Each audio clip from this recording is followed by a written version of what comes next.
অদ্বৈত নাচিছে অদ্বৈত নাচিছে গৌরহরিকে ঘিরে ঘিরে অদ্বৈত নাচিছে গৌরহরিকে ঘিরে ঘিরে অদ্বৈত নাচিছে গৌরহরিকে ঘিরে ঘিরে অদ্বৈত নাচিছে গৌরহরিকে ঘিরে ঘিরে গৌরহরিকে ঘিরে ঘিরে শিবাশয় আগে না বাজে শিবাশয় আগে না বাজে শিবাশয় আগে না বাজে হৃদয় গৌর হরি হরি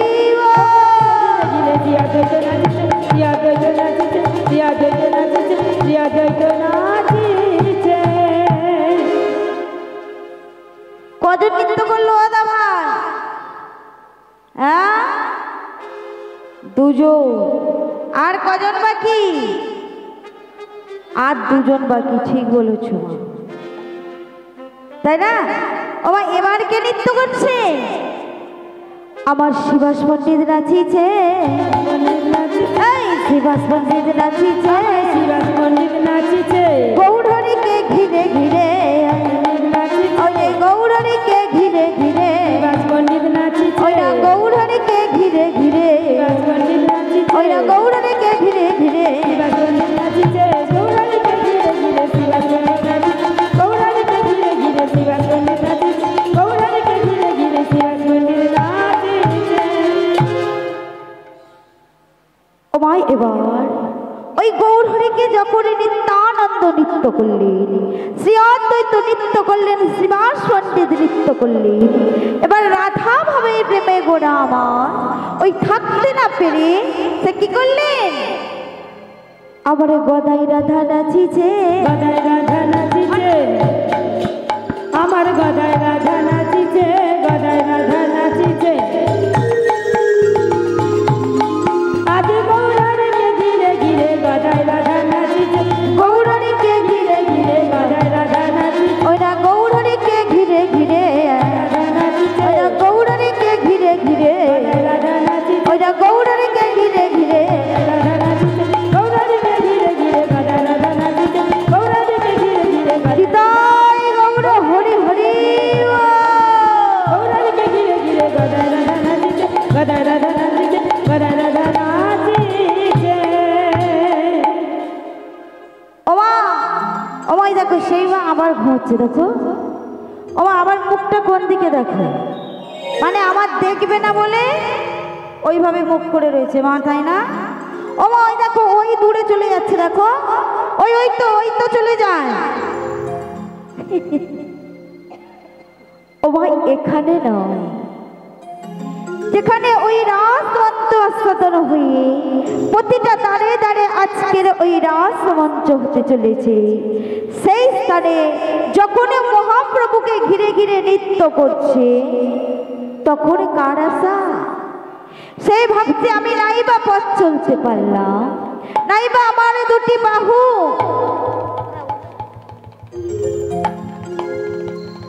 নাইবা আমার দুটি বাহু, আমি কি আমার গৌরহরিকে নৃত্য করতে পারবো না? তাই অদূরে প্রান্ত থেকে কে আসছে?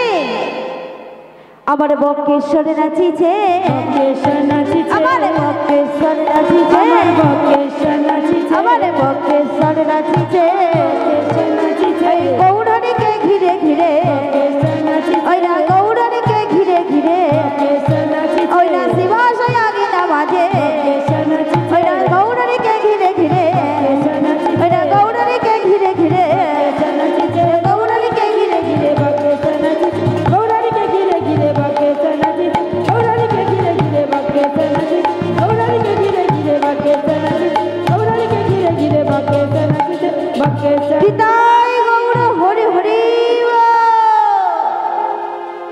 ওবা কজন হলো? 5 জন হয়েছে।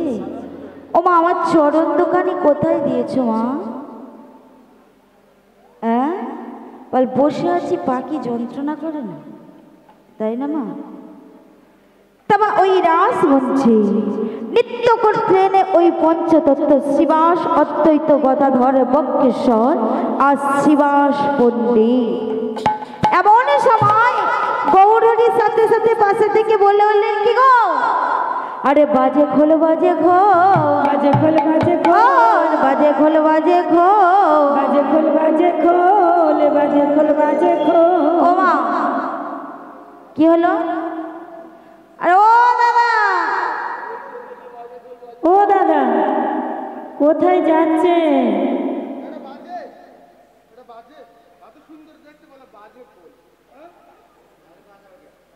ভালো করে শোনো শোনো। ও মা সবাই উঠে গেছে। ও তাহলে ওনাদের আর দরকার নেই, তোমাদের আমরা একসাথে গান করবো, তাই না মা? হ্যাঁ, ও ফুলির সাথে সাথে তুমিও যাবে? হ্যাঁ, ও মা আমি কোন খুলির কথা বলেছি? হ্যাঁ, ও মা আমি কোন খোলের কথা বলেছি গো? এসো দেখি আমার কাছে এসো। ও মা এইটার নাম কি?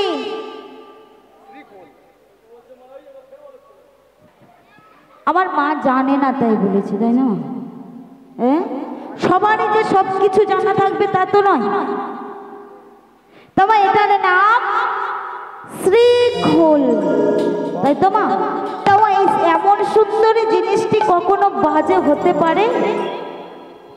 হ্যাঁ, ও মা এই সুন্দরী জিনিসটি যদি না থাকতো আমরা গান বাজনা করতে পারতাম, তালে তালে নৃত্য করতে পারতাম কি? তাহলে এই জিনিসটা কখনো বাজে হতে পারে? ও দাদা শোনো শোনো, বাজে খোল বাজে খোল, এটা কি বাজে? তো এটা বাজে না? বাজে বাজনা হয়। তাহলে তা আমি তো একবারও বলিনি যে বাজে খোল, যে তোমার ওই খোলটা বাজে না বলেছি কি? হ্যাঁ, আমি তো বলেছি বাজে খোল বাজে খোল। তোমার সেই বাজে খোলটি কোনটি? হ্যাঁ, ওমা এই যে আমরা সুন্দর দেহটা নিয়ে দাঁড়িয়ে রয়েছি, এটাই হলো বাজে খোল। ওমা আমাদের দেখতে সুন্দর, ওমা আমাকে দেখতে এমনই, কিন্তু আমার ভিতরটাই কি রয়েছে মায়েরা জানেন? জানেন না তো? লোভ লালসা অহংকারে পরিপূর্ণ, তাই না মা? কিন্তু বাইরে আমরা সুন্দরটি নিয়ে ঘুরে বেড়া, তাই ওই দেহ খোলটিকে বলেছে বাজে খোল। তাহলে বোঝাতে পারলাম? ভালো করে বলে দিলে হয়ে যেত। বাজে ও আমি ওইভাবে বলেছিলাম? হ্যাঁ, তা ও আসুন আজকের গৌর সুন্দর ওই শিবাস আঙিনা মাঝি সেই ভগবানের সর্বশ্রেষ্ঠ মধুর লীলা, রাস লীলা, ব্রজ গোপিনীদের মনোবাসনা লীলা, প্রতীত লীলা, রাস লীলা।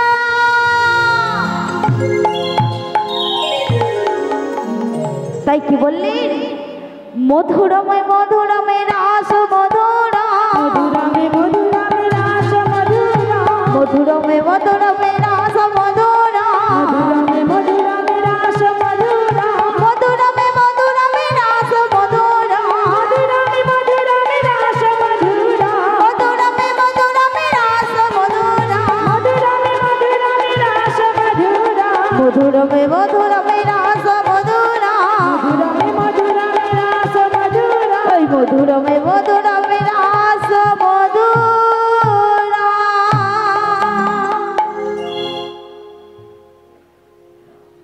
আজ গৌর সুন্দর ও আজকের রাজা পরীক্ষিত, আপনারা যে স্থানটি নিয়েছেন এটি হলো রাজা পরীক্ষিতের আসন, তাই না বল?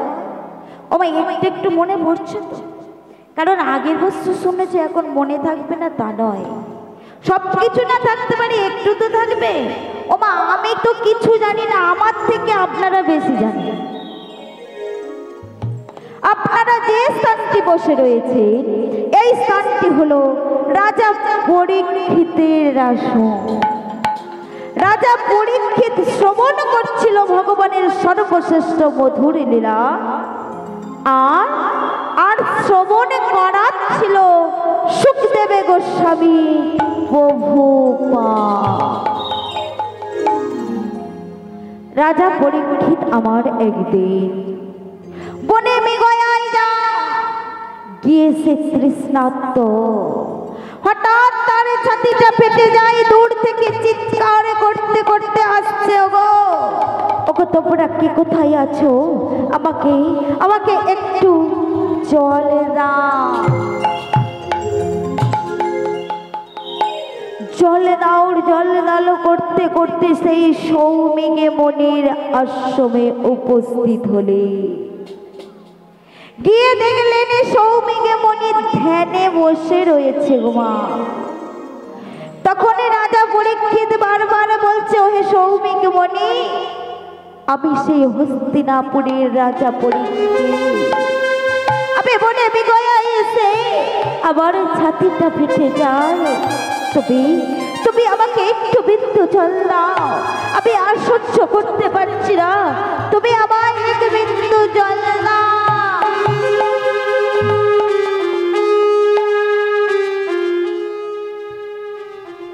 কে শুনবে, কে শুনবে তার কাঠনে প্রার্থনা,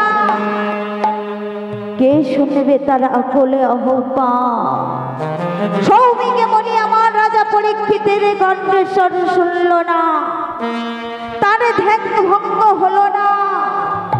রাজা পরীক্ষিত সহ্য না করতে পেরে ধনুরঙ্গ তুলে দিলেন একটি মৃত সর্প, সেই সর্পটি নিয়ে রাজা পরীক্ষিতের গলায় পরিয়ে দিলে।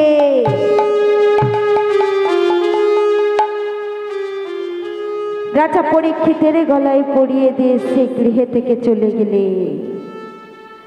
রাজা পরীক্ষিতের একটি অঞ্চলে যায় যখন, সৌমিকে মনের একটি মাত্র পুত্র ছিল, তার নাম সিংহেশ্বর। সেই সিংহেশ্বর সরস্বতী নদীর তীরে খেলা করে। হঠাৎ সে শ্রবণ করলেন যে তার পিতার গলায় একটি মৃত সর্প পড়িয়েছে।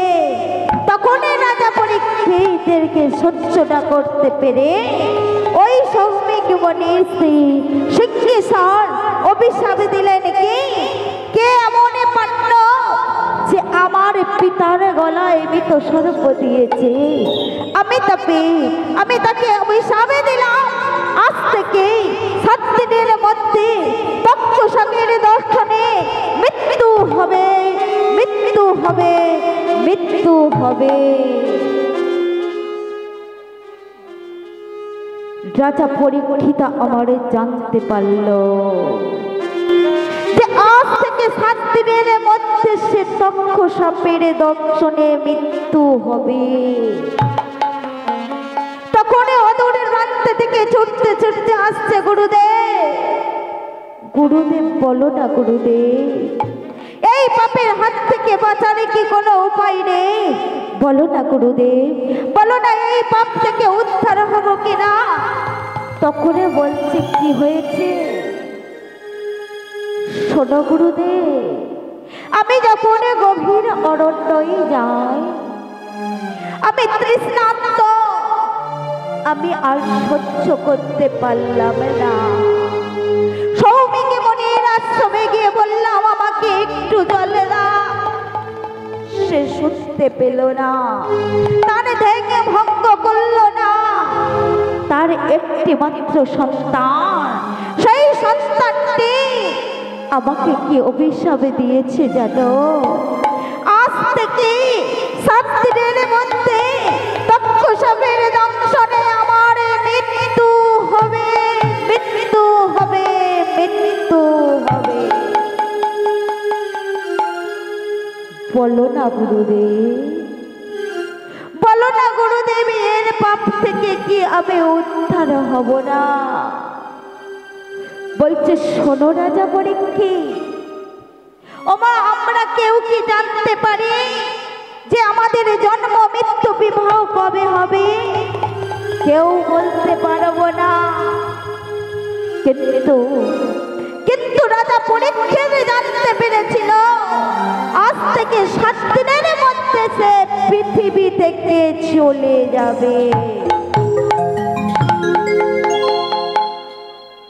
তখন সুখদেব গোস্বামী বলছে, শোনো রাজা পরীক্ষিত, তুমি যখন তোমার নিজের পাপ নিজেই বুঝতে পেরেছ, তাহলে তুমি তোমার নিজের পাপ বুঝতে পেরেছ, তুমি আজ থেকে সত্যের কৃষ্ণ নাম ভজনা করো, কৃষ্ণ নামে সাধনা করো, আর ভগবানের সর্বলীলা শ্রবণ করো। তখন রাজা পরীক্ষিত বলেছিল, কে আমাকে শোনাবে, কে আমাকে শোনাবে সেই ভগবানের সর্বশ্রেষ্ঠ মধুর লীলা, ভগবানের পতিত পাবনের লীলা, ও কৃষ্ণ নামে গৌর নাম, ও ভগবানের সর্বশ্রেষ্ঠ মধুর লীলা। সুখদেব গোস্বামী প্রভুপাদ বললে, আমি তোমাকে শোনাবো ভগবানের সর্বশ্রেষ্ঠ মধুর লীলা। ওমা ওমা ঘুমালে হবে মা? শুধু নাচবো বললে তো হবে না, নৃত্য করবো বাহু তুললে হবে না, কিন্তু রাসলীলার যে সার অংশটা মহাভারতের কথা আমাকে তো শ্রবণে করতে হবে। হবে না বলো? হবে তো? যদি লীলাটা আমরা শ্রবণ না করি তাহলে আমরা যে পাপে লিপ্ত হয়ে যাব। তাই মাঝে মাঝে ভজন অবশ্যই হবে, কিন্তু লীলার ফাঁকে ফাঁকে লীলাটি গাইতে গাইতে হবে। ওমা কোন মা ঘুমাচ্ছে? আমি তো ওখানে সব মায়েদেরকে দেখতে পাচ্ছি, দেখি বাহু তোলো তো। ওমা দেখো, আমার যে মা হাসছিল সে মা ফার্স্ট। ওমা তুমি ঘুমাচ্ছ? হ্যাঁ, আমি তো বলেছি যে মা ঘুমাচ্ছে, হ্যাঁ ঘুমটাকে ছাড়াতে হবে তো, নাহলে লীলা শ্রবণ করবে না। হ্যাঁ তোলো তোলো, আমার ভালো লাগবে না। যদি না দুটি বাহু তুলি জোরে করে দাঁড়িয়ে দিই ভালো লাগবে, আর ঘুমও কখনো ছাড়বে না। ঘুমের ছুটি ওইটা চোখের পাতা রাখবো, হরি বলে বাহু তুলে সারাটি রাত সবাই জাগাবো।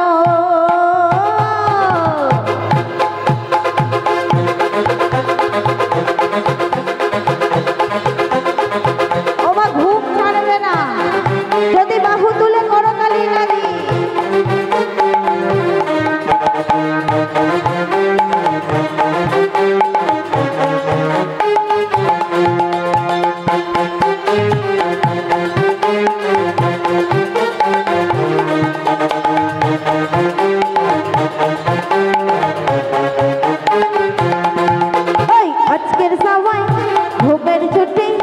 চোখের পাতা খুলে রাখবো, কৃষ্ণ বলে বাহু তুলে সারাটি রাত সবাই জাগবো। ঘুমের ছুটি চোখের পাতা খুলে রাখবো, কৃষ্ণ বলে বাহু তুলে সারা রাত্রি জাগবো। ধ্বনি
রাতি রাত সবাই জাগা